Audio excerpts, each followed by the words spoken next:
Kilala, di ba? Marami dito I heard, mga first, second, third generation na last time I was here. Medyo matagal na. So which leads me to my next song, which I want to dedicate to one person that actually welcomed me here during my first time, late 2000. And they're the ones who took care of me, brought me around to Berlin, and I had a couple of days here. So ito po yung dalawang mag-asawa na talaga nag-alaga po sa akin. Ito yung mga anak nila, malalaki na. Ito po si Tita Santos. Ito si Tita Lita. Hey, Tita. Alright, and I'd like to dedicate this song to her and to her family. Of course, we all heard the sad news with the passing of her husband, Tito Benji Santos. And this is the first time I actually was able to give my condolences to the family. And because of that, I want to sing the song to you, Tita Lita. And this song goes on to all the moms and all the couples in the world. And especially, of course, Tito Benji. Nasa naman siya, of course. He'll always be in our hearts, right? Okay.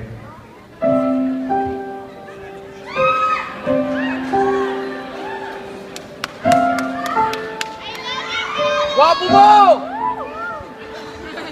Inuwi mo na itinatawag sa'kin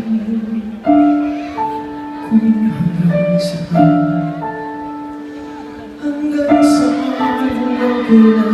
hanggang kailan magtatagal ang aking pagmamahal hanggang may hiling ako narinig dito sa daigdig hanggang may musika kong pinadala kita'y inibig. Iniwan mo sanang isipin, ikaw ay aking iisan. Di ko magagawa lumayo sa iyong piling. At nais kong malaman mo kung gaano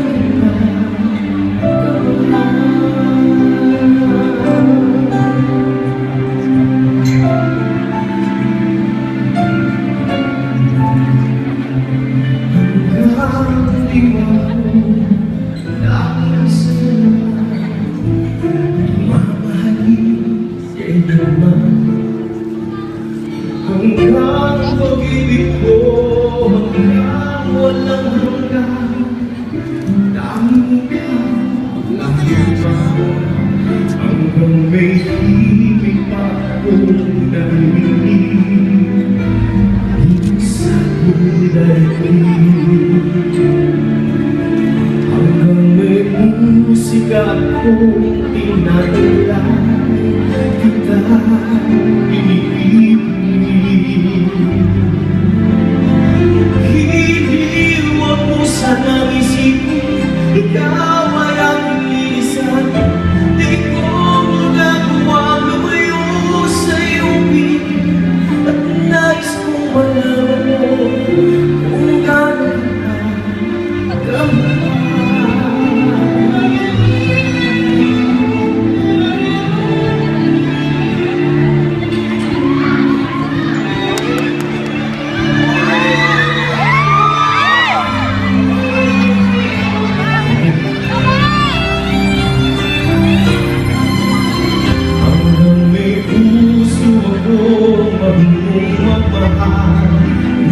Sinisigaw ay lagi lang ikaw